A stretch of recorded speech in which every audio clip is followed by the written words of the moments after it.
Founded by Logan Esterling, Reed Design is pushing the boundaries of oboe and English horn reed making. They take the knowledge they've collected from hundreds of reeds and, with the power of machine learning, derive patterns and trends that accurately predict the characteristics of finished reeds while early in the sorting process. The result is quality reeds with characteristics you can count on. Using their products will save you valuable time and let you get back to what you love, making music. Visit www.reeddesign.io to learn more. That's REEDESIGN.io.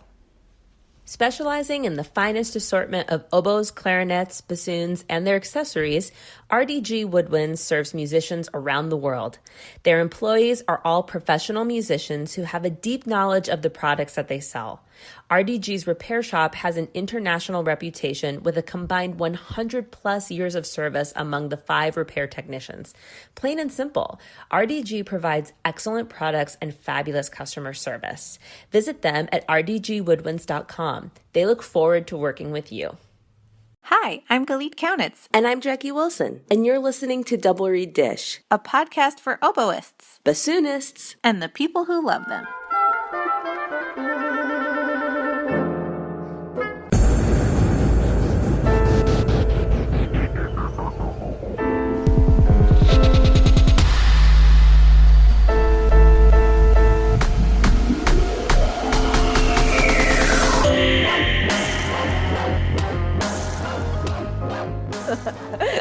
Jackie, what are we talking about today? Today we are dishing on something I feel like people refer to a lot. It's kind of a timely topic. What professional skill was not covered in school that you wish had been? Now, we got a lot of responses to this. Oh, yes. People got that 2020 vision and they know what they wish they had had. That 2021 vision? 2021 vision. Yeah. But I'm ching. What skills do you wish that you hadn't had to learn at the School of Hard Knocks? Okay, so this is not the fault of my institutions, but purely my own fault. Oboe adjustments. Noelle also wrote in oboe adjusting, and I was offered the opportunity to learn how to adjust my oboe, but I didn't take it because I was too scared. It is scary. As someone who taught double reeds for a few years, bassoonists, you don't get it. Like you look at an oboe and it goes out of adjustment. That is 100% true. You sneeze on an oboe and it goes out of adjustment. And my students would be coming to me like, my oboe's out of adjustment. I'd be like, there's no way it can be out of adjustment again. And I was like getting on Google, like, okay, how do I do this? What's this like thing? And no, you should not like Google how to adjust an oboe. That's like not a thing. No. And so I'd just be like, I don't know. I just remember being like, I'm set up to fail. And just like sitting in the corner, hugging myself, my knees on my chest, rocking back and forth. Like, I didn't learn how to do it by myself until I got to UW Platteville with you. And I was by myself. I was by myself and I had to just figure it out.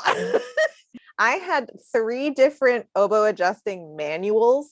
And so like in my little office in Platteville, I would sit there cross-referencing 3 manuals for every micro turn of a screw. I'm very comfortable with it now, but let me tell you, it was a hard one. It's actually not that bad once you get the hang of it, but for some reason I was really scared, so I wouldn't learn how to do it. So you know that I started on the oboe, right? Yeah. Before I switched to bassoon, and I had no lessons. I had no idea what I was doing. It was just playing for fun in band. And I had a little like screwdriver like you use for the glasses. My band director was working with the trumpets or someone else, I forget. And I went, some of these screws are loose. No. I'm going to tighten every screw on my oboe to the tightest it will go. And then it was time to play and none of my keys would push. They were just like standing there like soldiers. And I was like, just killing time, tightening every screw. Yes, none of my keys would even move. And my band director just looked at it like, what is happening? Poor guy. Don't tighten the screws on your oboe for fun. Get like an actual adjustment guide. How about you? What was your skill that you wish you had gotten? Well, Oboe adjustment? I was just going to say, I was thinking about talking about something else, but really, there was a period of my life where, in order to pay the bills, the double reed job was what I needed to find myself doing. No shame in that, by the way. No shame at all, though people did try to shame me, and love to my double reed teachers. People will say rude things sometimes. You are not less than, you are awesome. No, you're awesome. I didn't thrive in that position, but in large part because I did not hold myself accountable, nor was I exposed to any oboe stuff really beyond repertoire. But if I had it to do over again, I probably would have taken in my doctorate 2 semesters of private oboe lessons and said to the oboe prof, what does a professional bassoonist potentially need to know in terms of double reed pedagogy, and have learned some of those things. If I can't make reeds, the general principles that I would need to know to guide, or the resources and how to interpret the resources. I shouldn't have had to figure out on the job that an oboe goes out of adjustment so easily. If I, if I had it to do over again, maybe someone is a classical saxophonist, but you take a couple semesters of jazz lessons, maybe if I had it to do over again, I would have covered a little more double reed bass, because it is a cruddy feeling to feel like you're not doing right by your students on the job. And it already feels like super high pressure. Yep. But our listeners had a lot of. Oh, they had so much. Oh, by the way, I would also add like being able to feel more comfortable, like teaching music appreciation or teaching fundamentals of music theory, like that kind of thing would have saved me a lot of anxiety. Yeah, no, that's a good point, because there are classes, yes, like fundamentals, like a Prish, where it's just assumed if you have a graduate degree in music, you can handle this course, and it will likely end up on your load at some point in time. Yeah. 1000%. So, yeah. And you just say, yes, thank you. Can I please have some more? Yes. Because same with the double reed job. If I wanted to, be a professional and still have the bassoon be how I pay my bills, I had to add this other thing to my load, and it's what life called for at the time. And so you say yes, and you keep working toward the next goal. So Bits of Bassoon, Marta said recording and editing. I love that handle. That's so cute. Recording and editing. That's such a good idea. Especially with the technology that we have now, where it's so accessible and so easy. Like it would be great to be able to do that faster and easier, to just be able to throw a video together. Yeah. And especially a lot of opportunities call for, submit this tape, do this thing, summer festivals, tape rounds for audition, higher ed jobs, a lot of things, even just marketing yourself online. If you can do that in-house as opposed to have to pay someone for it, that is a really, really important thing. Philip Hill said financial literacy. Cue Kermit drinking the tea, the meme reference. Well, yes, and I like the hint of sarcasm here because, not to get too meta, but part of why they don't want us to learn financial literacy is we might make different choices educationally if we were completely informed financially. Oh my God, it's so true. It hurts. It does. Oh, I mean, again, you get those hindsight goggles and you go, oh, maybe not sustainable. That's not sustainable. Exactly. And that's where, if you can talk to people who've been there, done that, even besides, like if you're applying for, say, graduate school or looking at your next step, look to the advice of some people who maybe aren't directly involved or don't benefit from that particular decision. Like, don't only talk to people whose studios you're applying for. Talk to people who, like we say in the interviews, whose career would you like to emulate or can you see yourself doing? And talk to them about even the financial decisions that they made, and is the path we feel we have to take always necessary? So both Eric and Christy said basically business and marketing / self-marketing. That's a hugely important one, and it's so broad. So Eric says being a full-time musician requires so much more than playing well. Being able to market yourself is so important. And then Christy said, I've learned on the fly, but realistically, we all need them in order to build a career in this environment. And I co-sign that 100%. Yeah, I mean, the listeners of this podcast hear it happening in real time. You and I get an idea, and then we go to Google University and figure out how to make it happen. And it's cool because we've added to our skill set, but it has taken lots of time. Yes, that would have been lovely if I had been taught the finances of commissioning a work and doing a consortium, completely relevant to my education, but something that we had to pay money to figure out and feel financially secure in pursuing. And it could take years before you get a job that can sustain you in this field. So you have to figure out what to do in the in-between time. Yeah, and how to make opportunities. Like a reed making business or a private teaching business or something like that. Or some of these other skills we've talked about. Justin talked about resume writing. So we've had recording, resume writing, financial tutoring. By the way, these are all skills that you could combine with your bassoon or oboe to create opportunities and provide services and whatnot. Yeah, I mean, it really is a testament to how creative people in this field are that we look around and go, oh my gosh, that's awesome. I wish I was doing that.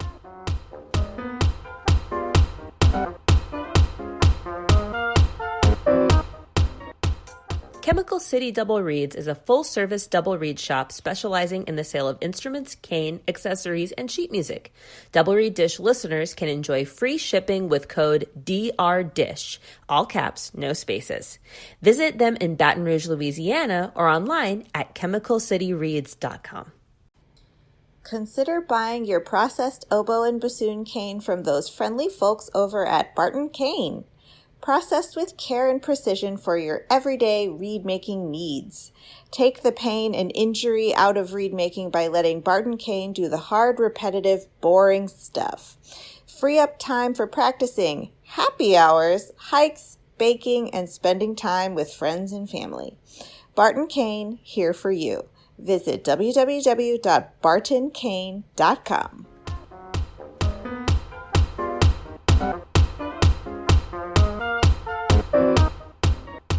We are beyond excited to welcome Dr. Shannon Lowe, Assistant Professor of Bassoon and Oral Skills at the University of Florida. Hi, Shannon. Hi, ladies. We're so happy to have you. Thank you for joining us today. I'm so happy and thrilled to be here. I would love to start by asking you how you got started playing the bassoon. Well, the funny thing is I had no idea what a bassoon was when I picked the instrument. Believe it or not, I wanted to play the English horn. And I don't know how I put an English horn. Oh, yes. I have an English horn side of my heart. And I had asked my band director on instrument tryout night. I said, hey, I don't want to play what everybody else plays, like flute, saxophone, clarinet, although I appreciate these instruments so much, even more now. But can I play the English horn? And he said, no, we don't have an English horn because it was a small program. But he said, if you want something along those lines, you could play oboe or bassoon. And so I thought to myself, bassoon? What is that? That sounds pretty nifty. And well, I'll play the bassoon. And so he gave me this beat up old wooden case. I think it was a Bundy bassoon, believe it or not. Like, oh, it was a ratty bassoon and a ratty big wooden case and falling apart and a book, and said, I have no idea how to teach this. You are on your own. And so I bring the bassoon home with the book to my parents, and my dad sits down with me and he said, Shannon, what have you done? And I said, well, it seems like a cool instrument. And he helps me put it together. And I go over the book and start learning it myself. And I had a little bit of a background, or I had a background in music from piano lessons, so I could read bass clef. That was helpful. And fortunately, in the spring of that year of starting the bassoon, that was my 6th grade year, a teacher moved to my town, and I had guidance from very early on in starting the bassoon. So yeah, I had no idea what a bassoon was. Wanted to play English horn, and now I'm a doctor of bassoon. How's that for coming full circle? It's pretty crazy. Well, I want to hear more about that. So, when did you kind of think like, hey, the bassoon's something I might want to do professionally? And talk to us about embarking on a path as like a serious bassoonist. Um, well, it was in high school where I really started to get super involved with bassoon because it was not only playing in band, but an opportunity arose where my bassoon teacher at the time, they needed to have a second bassoonist or utility bassoonist come in and play with the local regional orchestra, for pop concerts, stuff like that. Nothing like too serious, although that did advance as I got to my senior year. I played on a masterwork concert series. But I got involved with playing with the regional orchestra here and there, sitting next to my bassoon teacher, which was a great training. And I really loved the orchestral setting. It was just so exciting and very stimulating compared to band. And at least in my band program, a lot of times it was a small band program. I was playing tuba and euphonium parts, and those are great parts, but I wanted more stimulation. I wanted more solos, and that wasn't happening so much in band. So orchestra, I'm playing in that was a really great experience. And then I also ended up playing with a group of retired musicians from the Northeast. So they were all formerly professional musicians, except one was a flute player who was an MIT grad that just was a highly trained and skilled flutist on the side of his amazing engineering abilities. But they were in their mid to late 60s. I think one was in their 70s, and they needed a bassoon player for their group because my teacher didn't have enough time because she was raising her family. So she said, oh, Shannon could play with you guys. And this was maybe, I think it was my sophomore or junior year of high school. I started having basically monthly rehearsals with these retired musicians. And they had a whole packet of copied quintets, women quintets. And so I would just have to come in there and just read down quintets with them. And they would all have all these amazing stories. And I just loved it so much. Like, oh, well, bassoon, this is turning out to be quite stimulating and exciting. Although I was also interested in meteorology because during my high school years, Twister came out. The movie, have you guys seen Twister? Oh my God.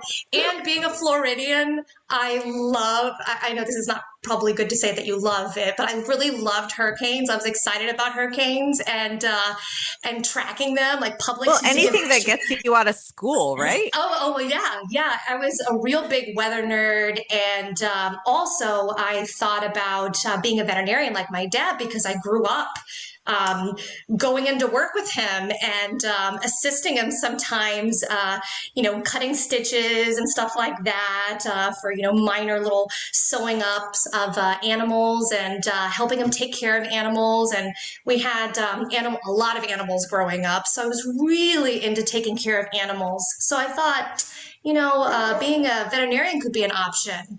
But really, music was the dominant force in my life in high school. I was so involved in band, everything in music. I even did choir. I took piano lessons still. I was just heavily involved in music, and it was really towards my senior year, and with one of my second of two bassoon teachers in my high school years, she really pushed me and said, you should consider going on in music studies. So then I considered, instead of just doing state schools, I also auditioned at a couple of conservatories as well for collegiate studies, thinking, well, maybe I could just do bassoon all the time. But finally, what ended up happening as I get to that decision-making moment, I was still on the fence because I was like, well, veterinary medicine could be great. And there's a program at the University of Florida where you could be a double major. So I could do music and get all my prerequisites to be a veterinarian.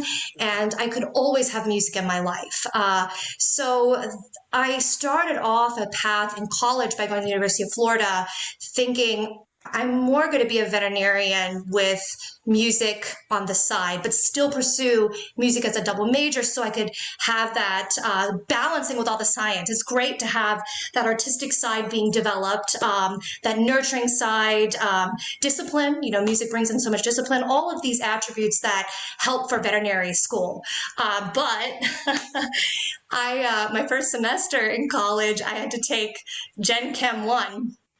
And the weed out class, as they call it. And you guys, I thought of myself as a smart cookie back in the day in high school. I mean, I was a valedictorian, straight A student, sit in the front seat of class and maybe an overachiever sometimes. But I was finding myself that first semester of college just immersing myself in music. Like anytime they needed a bassoonist, said, sign me up, I will play. I started offering lessons to middle schoolers and high schoolers and teaching them and practicing my bassoon more than studying for chemistry. And it gets towards the end of the semester, my first semester with chemistry, and I go in for help, and the TA I think he just said, it's too late for you. No matter what.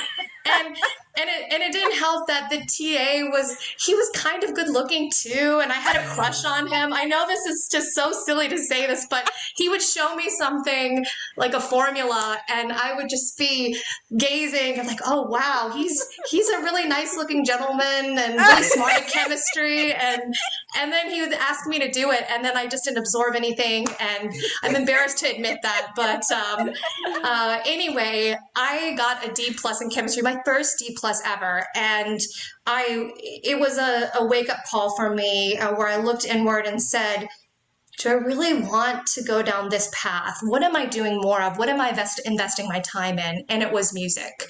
And then I decided to switch with encouragement from my parents, and as well as my bassoon teacher saying that I could do this and not to be afraid, take the plunge. I switched to being a music education major, and from there, the rest is history. I just kept going down the path, really getting into the nitty-gritty of bassoon and loving every moment of it. Well, a D+ is just a really ambitious D. Oh, I love that way of framing it, Galit. Oh, that makes me feel so much better. It is an ambitious D. Yeah. But that was, oh boy, did that take me down a peg or two. But it was also a great lesson to know that you survive these things like that. Yeah. That was kind of it's a failing point for a straight A student. I was like, oh, it's figuring out balance and life goes on. You're not defined by that that D+. You're not defined by that. I know. Yeah, it all ends up being good information that leads you where you need to go. Yeah, it does. And it led me down the right path. I've never regretted that decision of switching out of that. And still, I love animals. I love animals and have animals in my life. And I teach a lot of students who are doing like pre-vet or pre-med programs at the University of Florida. So I understand with their academic classes, like the load that comes down on them. And but yeah, things turned out really, really well. Tell us more about that path. How did you land on, pursuing collegiate teaching? Well, I with collegiate teaching, it was more of that I just enjoyed the collegiate atmosphere. I didn't want to leave school. I wanted to be in school all the time. I always was teaching from a very young age, even in middle school, because I had piano lessons from the age of 5 and really had strong music fundamentals. And so I was always helping out my friends in band with rhythms, coaching sectionals. I was drum major, so I would get up in front of the group. And sometimes my band director would have to go do something and he would say, Shannon, rehearse the group. So I would jump up there and help them prepare music. And then I taught a lot of private lessons as an undergraduate and then as a graduate student. I really loved being able to help young musicians get better at the bassoon. And it was very exciting. And to think about a career doing something like that and being in a collegiate setting where you are instructing and having that engaging and supportive atmosphere of continuous learning, because learning doesn't stop once you graduate with your degrees. I mean, I'm still learning so much now, but it was really all of these teaching experiences. It just felt so natural, and by the time I got into more advanced schooling and got into doctoral school, I was ever more assured that this is what I need to do. I want to be teaching at a collegiate level. So can you walk us through then your experience pursuing graduate study and how you got to where you are today? So graduate studies, basically midway through my undergraduate career, they hired a new bassoon professor and at the University of Florida, and I thrived so much underneath his tutelage. I didn't feel like 2 years was enough with him in my undergraduate, so I decided to stick around for another couple years for my graduate study with him.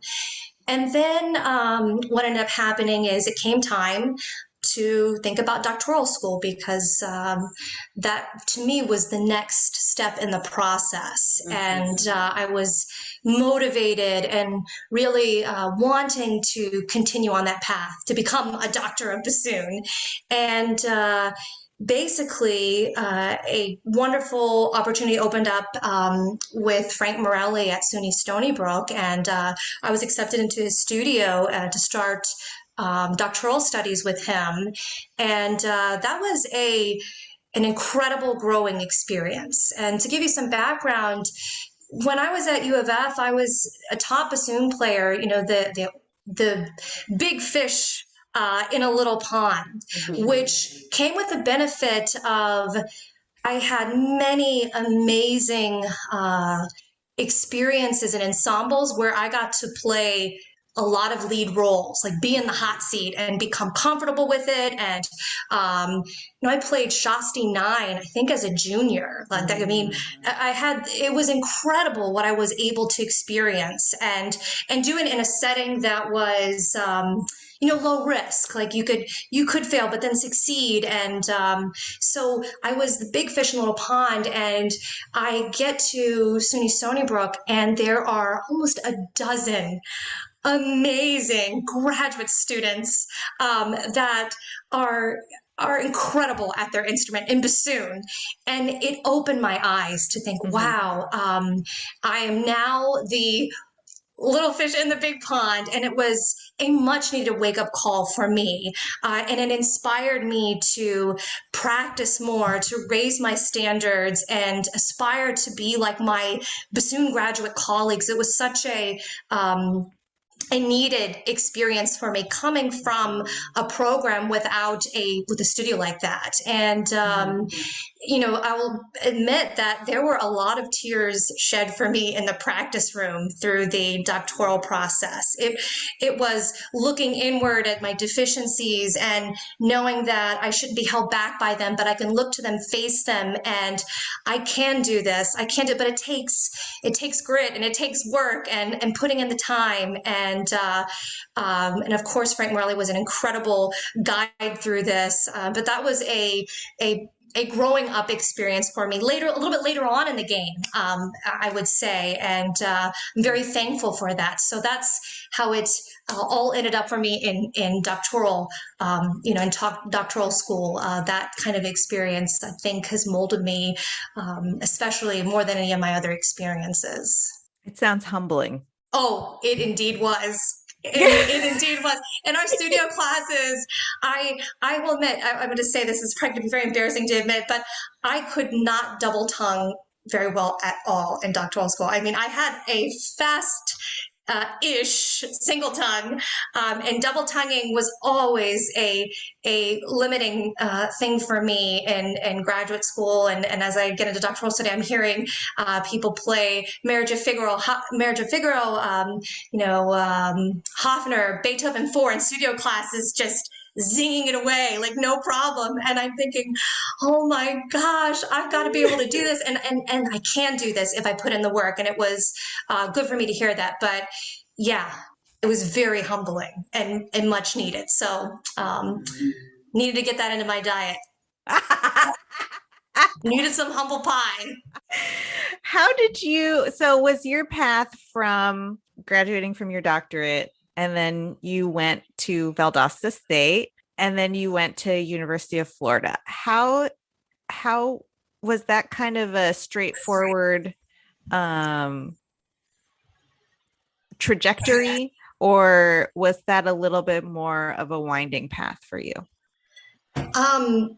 I will say this, for me, it was a straight path. It was a straight shot from undergraduate all the way to my first job. And I am incredibly fortunate to have this straight of a path because I know so many people, my husband included, dear friends, colleagues, where their path was filled with detours and stops along the way at maybe a not so great place where you aren't going anywhere. And for me, I was fortunate enough to be at the right place at the right time with the right skill set and determination to put myself in a position to be an ideal candidate for a job that would open up, I would say, at a university such as Valdosta State, my first job. And also there's some networking and luck that comes into play. So I want to acknowledge to everybody that's listening, I was lucky.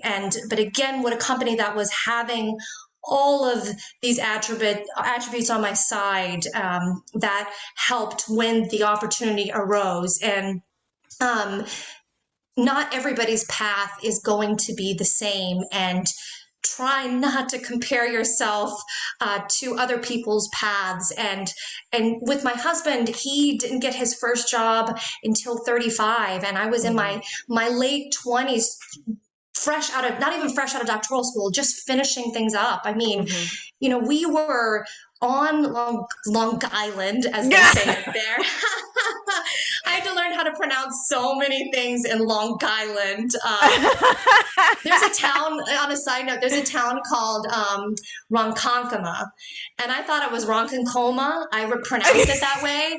And I was in my German class, no less, with like 18-year-olds learning German and being like in my mid-20s, struggling to learn another foreign language for requirements. And I said, I need to go to the Ronkonkoma station. And they mean, hun, you mean Ronkonkoma? He said it that way. But anyway, Long Island, getting back to that, we were both, as I was going through doctoral school, my husband was there with me on Long Island, and we were both working at Barnes & Noble. So I was a barista in the cafe part-time, and he was a music manager. Back when you could buy CDs. I remember very clearly, yes. He had a reputation for being like the person to come to on Long Island for the classical music selection. Like people would drive out to, Lake Grove. That was the Lake Grove, Smith Haven Mall, to look at his amazing collection of classical CDs that he had ordered for the department. But anyway, I digress. So with doctoral school, I just had a few things to finish up in my third year. And we couldn't afford to live on Long Island any longer. It was so expensive. And, the salaries that we made at Barnes & Noble, I mean, it was a great company to work for, very flexible in their hours, especially as me working as a barista, but it was just not feasible. So we got transferred down to Palm Beach Gardens because I have family in Florida.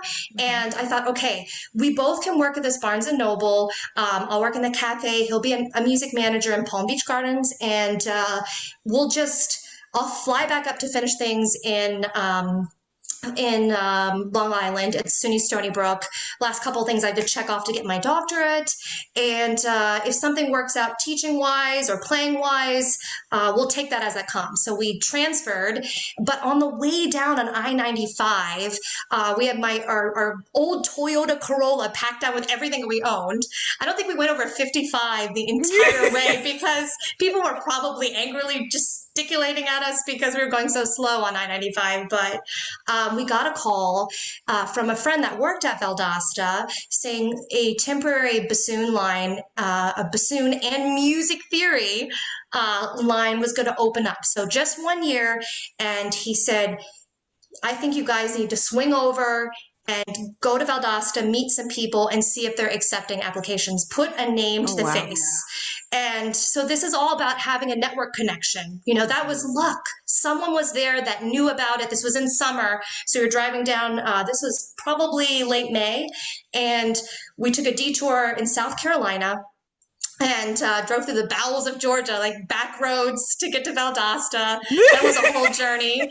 I didn't even know some of these places existed. And we get to Valdosta. I meet a couple of people in the music department, introduced myself, and they said, well, we'll be accepting applications. Submit your application, your portfolio, some recordings, and we'll get back to you if we feel we want to invite you for the position. So we move and get settled into Palm Beach Gardens. Fortunately, I was starting 2 weeks later than my husband. So I had those 2 weeks to get my portfolio together, write that dreaded cover letter. Oh, guys, just always have a cover letter ready to go. And this was just a frantic thing because cover letters are so incredibly important. And then I was able to practice for a couple weeks without having to worry about working full time to work on excerpts, because that was part of the audition as well as a 30-minute recital. I submit my packet, they invite me up, and I go through the whole process, and I thought, hey, I think I did okay for that job, but I didn't go in expecting to win anything, to be completely honest. I thought, well, I don't meet all of the qualifications for the job. I didn't have my doctorate as of yet, but I just threw my hat into the ring. I'm like, what's the worst that could happen? They say no, they don't invite me. So I go through the process. It just, everything jives, playing wise and interviewing wise. And I get the call several days later. Hey, would you like to come work with us at Valdosta State University? You'll be teaching bassoon and music theory 1 and aural skills. And I said, yes. And yes, I'm so excited. And then they said, can you also teach music and film? And this was, mind you, a few weeks before the semester was about to start, and I had no training in music and film. This is not my background, but for these regional colleges, as you both know, if you're going to be a teacher of double reeds, you are going to wear many hats. Yeah. And, you just say yes. You're like, yeah, I can do that. Say yes to the dress. You just say yes. You say yes. And I said, I can do that. Yes, no problem. And with the skills that you acquire in graduate school, all those papers you had to write, all that research and reading that you had to do, that prepares you for these opportunities. So I just boned up. I looked at articles. I got the textbook, and I fortunately had some help from a colleague who had taught the class, a friend that sent me some materials, and I was on my way. And with that, we both moved. We quit our jobs. I only worked for 2 weeks at the Barnes and Noble, and my husband worked there a month. We said goodbye and moved to Valdosta, and that was a crazy experience. But that's so unusual. And my husband was with me, and he's a professional musician and an academic, but he didn't have an opportunity like that in the beginning of his career like I did. So that was my getting into my first job. Yeah, it's important. It's important to keep that perspective. And if you are getting those opportunities, that is awesome, and go for it, and don't feel bad. Just take it. Just take it.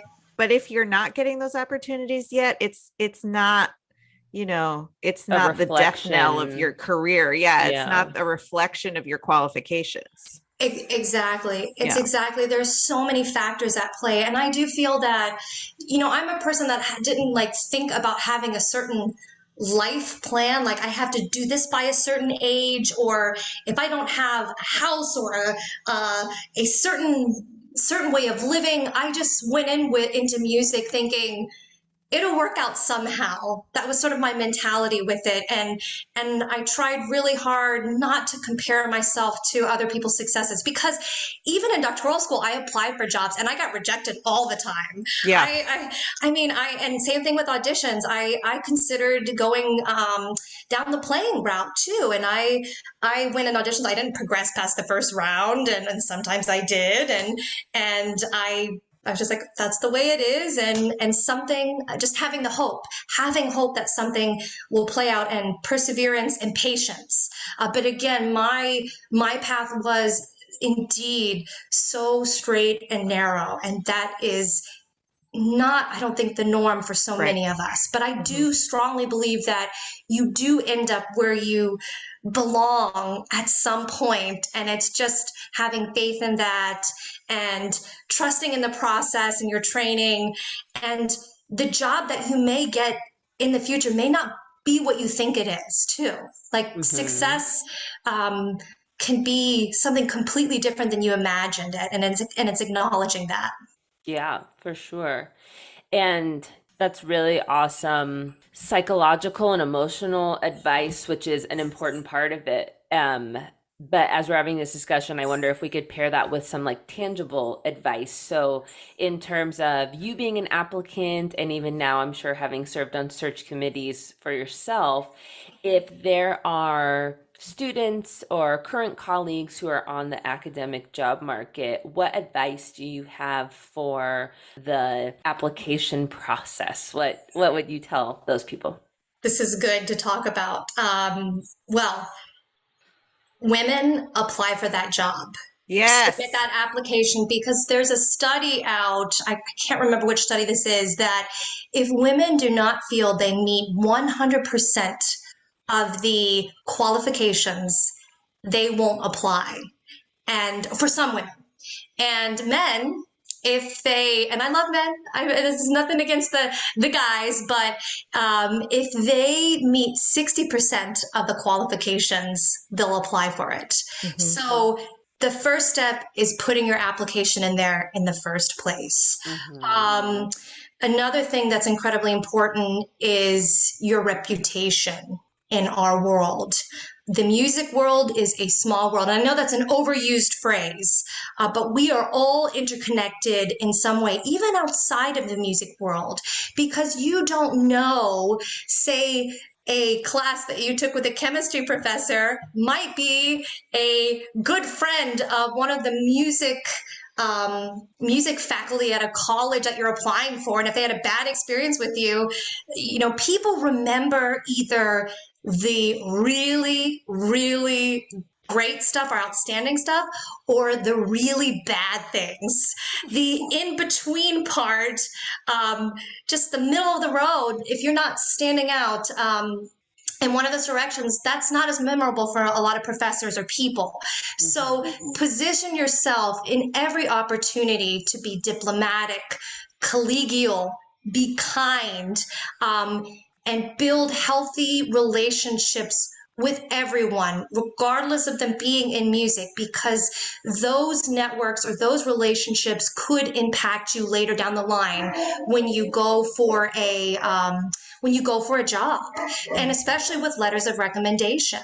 That is a big deal. I would also say with letters of recommendation, be careful of who you ask to write your letters of recommendation.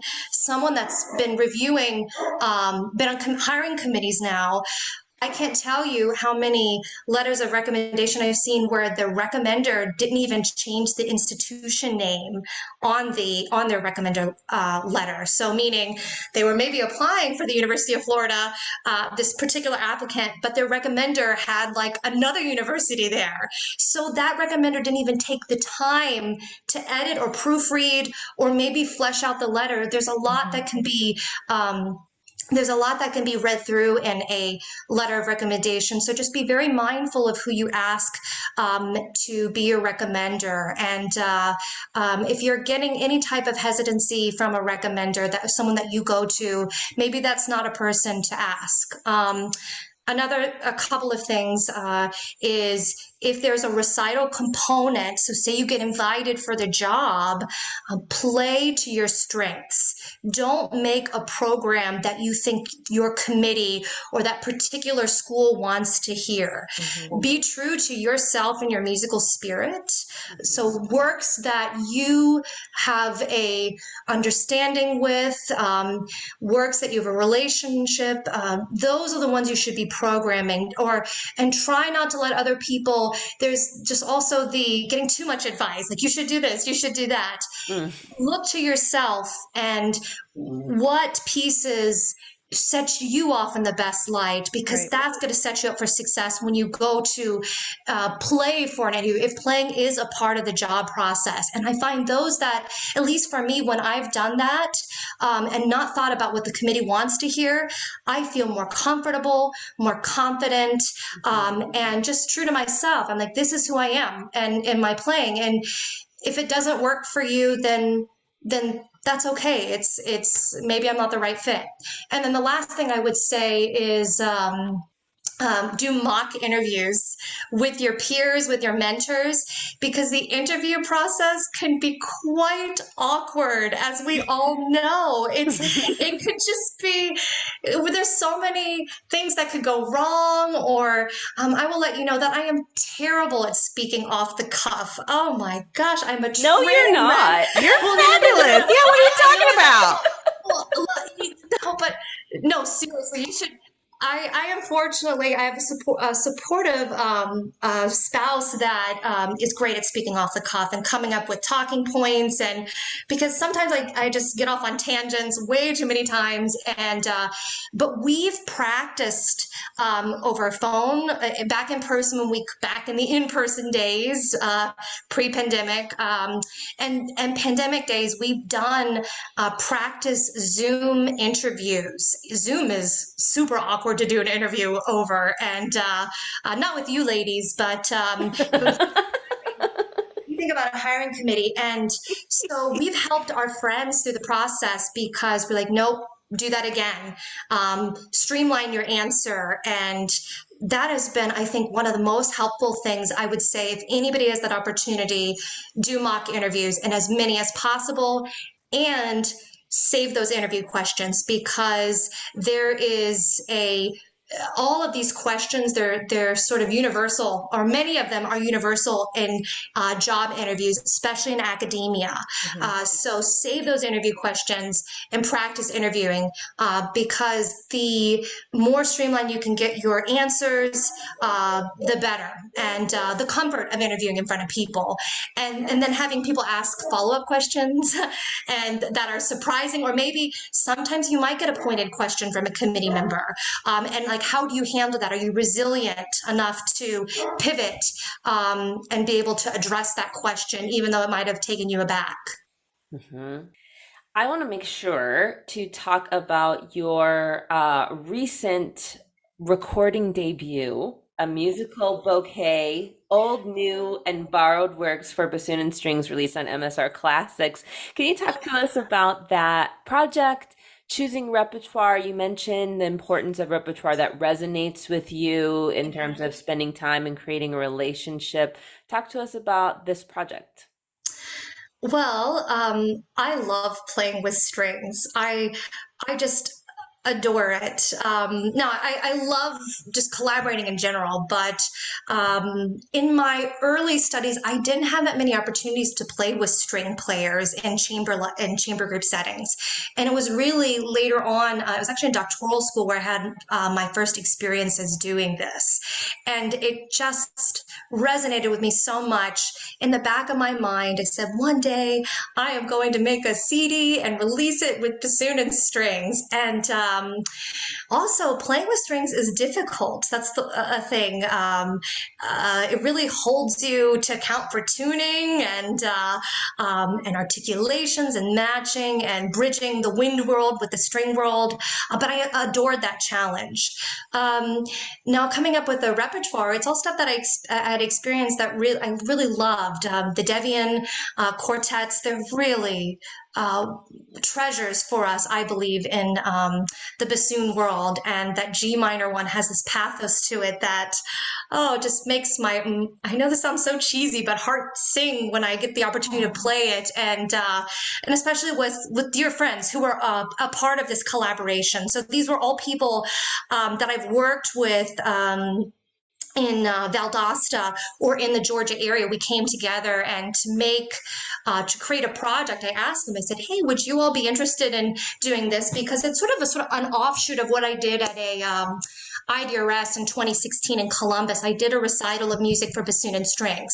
So that was such a, just sort of a huge motivator for me, or just sort of boosted me. And I said, oh, I can do this. And I should definitely make this as part of my plan in the future to record. So a couple of those pieces were on that program. So the Devian was with these same people, the Potpourri on Zampa, that was on there. And there were a couple other pieces that I did in the recital that I didn't program on the CD, but I felt so strongly about these works. And I know there's been recordings of the Devian, but the Jacoby Potpourri, I don't think there is a recording off the top of my head for this instrumentation for bassoon and string quintet. So I was really excited to get that out there because it's a fun piece. It's, bassoon fireworks, man. It doesn't get any better than that. It's operatic, and I love singing, guys. Singing is so much fun, and especially karaoke. Oh my gosh. What's your favorite karaoke song? Oh, I Will Survive. That's my first one. Nice. Yes. I warm up the room with I Will Survive. I know I'm getting off topic here, but getting back to choosing the repertoire, I was pulling from stuff that I'd done from an IDRS recital in 2016. And then I really sort of, I love arranging. And I had discovered a couple works, one by Barbara Strozzi and Clara Schumann. I listened to a lot of singers, and I heard some of these Schumann songs, and I thought, oh, this would work great for bassoon and strings. So I wanted to foster that type of area of arranging and featuring two women composers, and giving us more repertoire to pull from. And they're actually quite accessible too, because sometimes there's barriers to players where there's new music being written, or arrangements that are maybe a little bit out of reach for where you are. And those are very accessible arrangements for players starting off on their journey, or midway through their journey. Actually, it's accessible for most people because of the lyrical nature of those pieces. And then finally, there was a piece on there that I commissioned by a French composer, Alexis Ciesla. And the crazy thing, what happened with that piece and how that came, or how that was born, is I was at a clarinet conference with my husband in Belgium. And I went to the evening, the gala concert. So it's all the clarinet nerds of the world get together and amazing performers. And of course, I'm a fish out of water, although I love clarinet music and clarinet people. You guys are awesome. But I was in the audience, and there was a concerto written for clarinet and orchestra, and it was written by Alexis. And after the performance, I was stunned. I was sitting there going, my goodness, this person needs to write for bassoon, or at least write for me, because I just felt it was the composition of voice that he had really was incredible. And there was an after party, which we went to. That's like part of the fun of going to conferences, of networking and after partying. And I ran into him at the after party, and with a little bit of courage went up to him and said, I really adored your music. It made such an impression on me. Would you ever consider writing for bassoon? And he said, well, I've never written for bassoon before, but here's my card, just reach out to me. And I did, and asked him if he would write having the CD in mind in this project and my friends. I asked him to write a piece for bassoon and string quintet, and commissioned a work from him, and Dança de Lisboa was born out of it. And it's based off of fado music. And oh, guys, check out fado music on YouTube. It's just, it's really, really good. It pulls at the heartstrings, and it was all stuff that I jive with, dancing and sentimental and joy and sadness. It was all boxed up into one piece. And so he just created a gem, I believe, and I would love for more people to experience it once that gets out there. So basically, it was my love of playing with strings and having some of these works that I wanted to expose to the bassoon world at large. And then getting some new music out there and just wanting to have something down in history of my musical voice being shared with the world, as nerve-wracking as that can be, because with recordings, as you all know, it's a painstaking process. And I do want to point out that there's a lot of editing that goes into recordings too. That's another thing that if you're doing a CD project, it's not, what you're hearing is not a live performance with little moments of oopsies and stuff like that. It is indeed edited to show you off, or actually to be able to not only show you off in your group off, but communicate as accurately as possible the written music of these composers. So in live performance, there's going to be oopsies. So I just want to point that out with that CD. We did do some editing. Yeah. Don't compare yourself to recordings. Yes, don't do that. Well, yeah, that is a thing. It is. It could, recordings have been a blessing because we can refer to them, but it's also been a curse for us, when we think about it. So anyway. Shannon, you have had such a fun and interesting musical life, and I want to hear some of your favorite memories of past performances.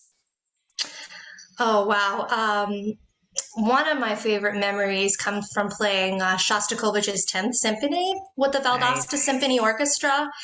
And there, as you know, there are some hair-raising bassoon solos in a good way, like the goose pimply way, goosebump ways. I was fortunate enough to play principal, and I had listened to the symphony. I mean, I love Shostakovich's music. He writes so incredibly well for bassoon. And we had a guest conductor come in, Edward Cumming, and the experience with being with a master conductor and someone that pulled it out of you, like all of my colleagues, we gave it all we had. It was just so thrilling, and to be able to be in the hot seat and have a voice, like a major voice, because sometimes the bassoon, we're in a supportive role and we're there in the background. Sometimes we're a wallflower, but to have a moment where you get to stand out and share your voice for such a moving work of classical repertoire with the audience, that was thrilling. And I still get the chills when I think about it, because it felt so right. And then to have everybody playing, giving it all that they could. It was exciting. Of course, when I get to collaborate with my husband, he's a clarinetist. So having that chemistry together, anytime we work together, and especially after being together for quite a great deal of time, there's something really exciting and rewarding about playing with another musician who you have that relationship with. And anytime we do a concert together, be it chamber music, or if we get to sit side by side in orchestra, but just becoming a little bit far and few these days, especially with the pandemic still in our midst, that to me thrills me to no end. And I count my lucky stars that I'm fortunate enough to be able to do that. And I think making, playing the Ciesla, the Danza de Lisboa with the Rio Verde String Quartet, which I did for the recent IDRS virtual conference, that was so exciting too. They are a preformed quartet, so they work together a lot, and having a quartet that again has built these relationships, there's a different energy, and that was so thrilling. I felt like we fed off of each other, and to be able to put together that performance, that was also really a memorable and exciting experience. Yeah. We want to hear about Mozart at 30,000 feet.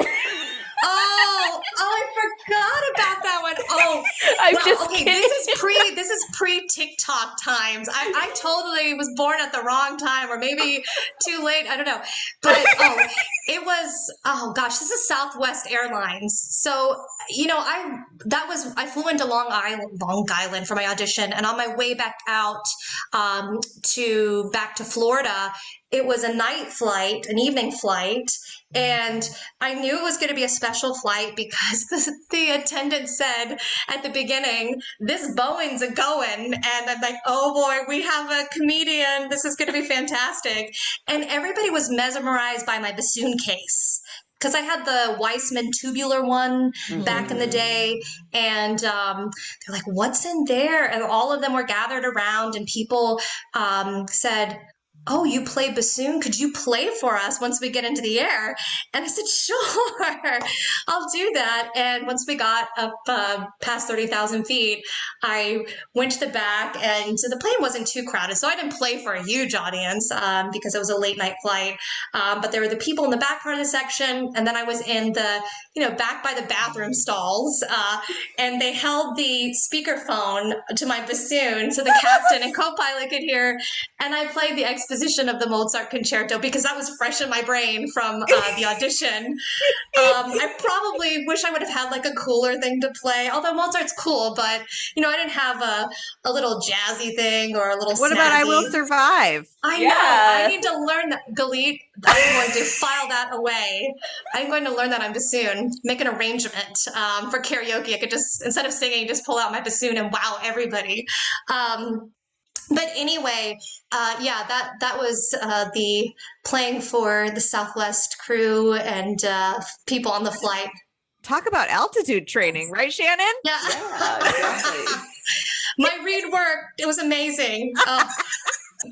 Playing at 30,000 feet is definitely cool, but it's not embarrassing. So I want to hear some perhaps memorable for the wrong reason. Oh my, I know this is a repeat. Yeah, please do. Please repeat. We were hoping It's a repeat, but it's really the only one, thankfully, the only one that really is emblazoned in my memory. And it's the reed falling down my dress for state solo and ensemble, I think either 9th or 10th grade. The years are all blurring. But I was doing Solo de Concert by Pierne, and I made it to state. It was a big deal. And I had a dress on, and it wasn't like I was wearing a crazy low cut dress, but I am endowed in the chest area a little bit more so. And when I was sitting down to play for the judge, and all my band friends and the band parents were there, because that's what you did. If you go to state, you go to each other and cheer each other on. You're like, "Yay, go Pirate Band!" And I was getting to the compound meter part, bottom, bum, ba, ba, bum, ba, bum, ba, ba, ba, ba, bum, ba, ba, that really jolly part. And then there were some rests, and I somehow brushed against the reed. And this is a good reminder: always make sure your reed is reamed out to the appropriate length. But I was again a baby in my reed adjusting and making process, and it just toppled down into my dress during the rests. And I remember looking up, panicked, and of course my pianist, she kept going, and then I didn't come in when I was supposed to. And she looks at me, and I look back at her, and I said, "My reed fell down my dress." And I reached down, and luckily it was caught. It didn't go all the way down, because I would have had to get up and shake it out. So it could have been even more embarrassing. And I put it on my bassoon, and I start playing, and the judge and everyone in the room erupts in laughter. And they said, wait, hold a minute. We have to process just what happened. And mind you, I've come out of my shell a lot since my freshman, sophomore years of high school. And I was mortified, super mortified. And but I played all, I got myself collected and started over and ended with a bang, it's a bang at the end of that piece, and did well. And I got the nickname Treasure Chest from my bandy people. They would just refer to me. They didn't even call me Shannon. They're like, "Hey, Treasure Chest." And because there's a reason why treasure is involved, is because my reads were my treasures. Apparently, I used to say that, and my one good read was my treasure. The one good read. I know, did Miles say that in an interview? Just like that one good read that you have. Yes, I only had one good read in all of high school. In all of high school, it was that one good read that was my treasure. And then, of course, having a large chest as a young woman, that I've never been able to live that down. I'm always, when I go back home to my hometown, I'm like, please, just don't let anybody call me that.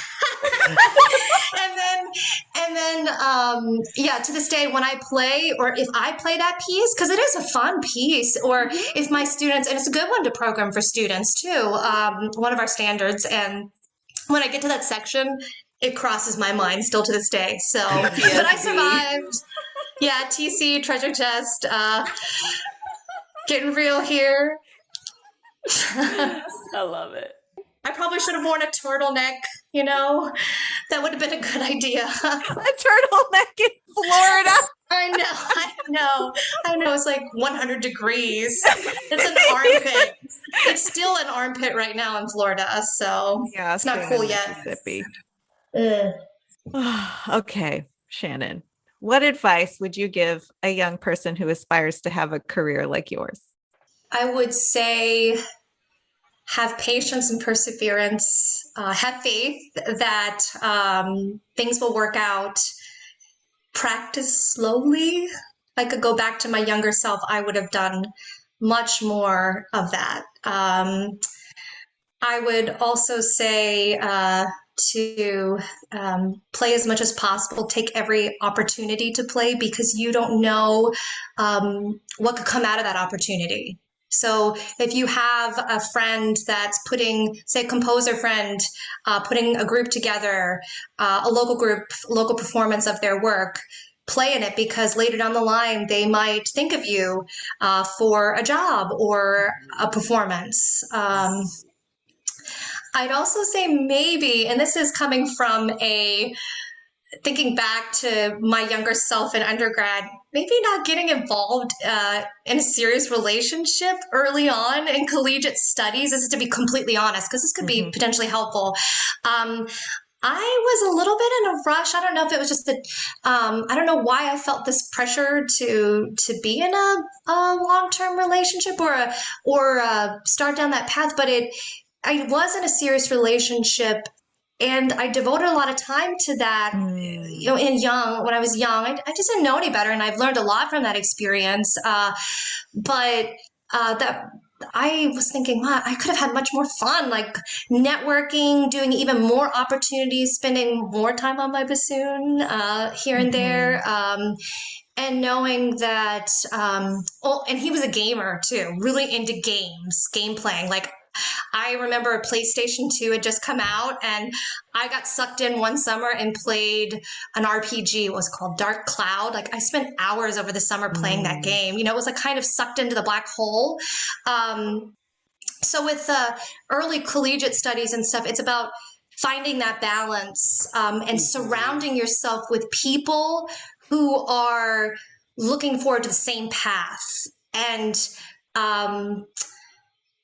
another thing maybe is, if anybody is negatively impacting you, like maybe you're investing all this time in them and they're not, or there's a sort of sucking the life out of you with any sort of a relationship, it's okay to move on from that and make a healthy parting. And the friends that are meant to last, they'll stick with you no matter what. Distance, years, same thing in music, So yeah, the biggest one, if I could go back, I'd tell myself, maybe not get too serious too soon. That's incredible advice. And it's about, like, how important it is to surround yourself with people who respect you and your goals and exactly what you want from your own life. Exactly. Yeah. I had put my goals in alignment with their goals and not knowing how to separate myself from that. And finding that out was a little bit rough. But it was an eye-opening experience and healthy and needed. But if it happens, it happens. I don't look at it with regret. It was just hey, that happened. But don't get too serious too soon. There's so much time to be. Life gets serious quickly. Yeah. I mean, it does. And I know we've heard this 1,000 times. Adulting is hard. It is. It's rewarding, and you get to do a lot of awesome things. But enjoy the growth. Enjoy growing on your instrument. And not being in a rush for the immediate results while you're in school. I would say that would be another thing. Enjoy the ride. And because, there's so many times also in our playing, which is a development, there's like a plateau for a long time, you know?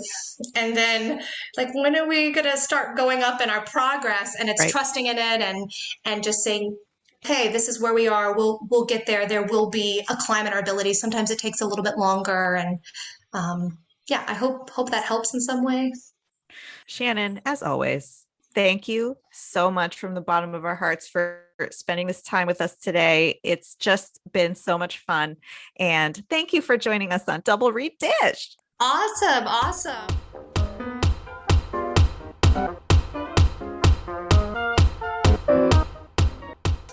Well, we hope you enjoyed that interview, and follow us on social media. We've got some cool things around the corner. We're featuring our composers from our consortium. You can join that if you haven't already. And what do we got coming up for next time, Galit?